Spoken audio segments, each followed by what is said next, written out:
Joida police ವೃತ್ತ ನಿರೀಕ್ಷಕರಾಗಿ Chandrashekhar N Harihara ನಿಯೋಜನೆ. Joida police ವೃತ್ತ ನಿರೀಕ್ಷಕರಾಗಿ ಚಂದ್ರಶೇಖರ್ ಎನ್ ಹರಿಹರ ಅವರನ್ನು ವರ್ಗಾವಣೆಗೊಳಿಸಿ ಪೊಲೀಸ್ ಇಲಾಖೆ ಆದೇಶವನ್ನು ಹೊರಡಿಸಿದೆ. ಗದಗ ಗ್ರಾಮೀಣ ವೃತ್ತದ ಪೊಲೀಸ್ ವೃತ್ತ ನಿರೀಕ್ಷಕರಾಗಿ ಕಾರ್ಯನಿರ್ವಹಿಸುತ್ತಿದ್ದ ಚಂದ್ರಶೇಖರ್ ಎನ್ ಹರಿಹರ ಅವರನ್ನು ಜೊಯಿಡಾ ವೃತ್ತ ನಿರೀಕ್ಷಕರನ್ನಾಗಿ ವರ್ಗಾವಣೆಗೊಳಿಸಲಾಗಿದೆ.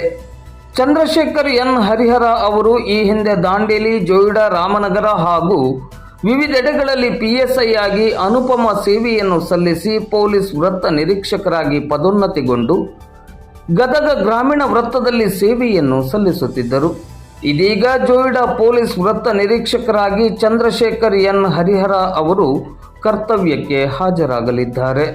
ಜನಸ್ನೇಹಿ ಪೊಲೀಸ್ ಅಧಿಕಾರಿಯಾಗಿ, ಅದರಲ್ಲಿಯೂ ವಿಶೇಷವಾಗಿ ಬಡವರ ಮತ್ತು ಜನಸಾಮಾನ್ಯರ ಸಮಸ್ಯೆಗಳಿಗೆ ತ್ವರಿತಗತಿಯಲ್ಲಿ ಸ್ಪಂದಿಸುವ ಮೂಲಕ ಎಲ್ಲರ ವಾತ್ಸಲ್ಯಕ್ಕೆ ಪಾತ್ರರಾಗಿದ್ದಾರೆ.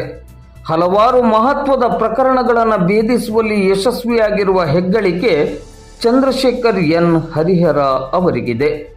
ಪೊಲೀಸ್ ಅಧಿಕಾರಿ ಎಂಬ ಅಹಂಕಾರ ಇಲ್ಲದೆ ಸರ್ವ ಸಮನ್ವಯತೆಯ ನಿಷ್ಠಾವಂತ ಅಧಿಕಾರಿಯಾಗಿ ಜನಪ್ರಿಯತೆಯನ್ನು ಚಂದ್ರಶೇಖರ್ ಎನ್ ಹರಿಹರ ಅವರು ಗಳಿಸಿರುವುದನ್ನು ಇಲ್ಲಿ ಸ್ಮರಿಸಿಕೊಳ್ಳಬಹುದು.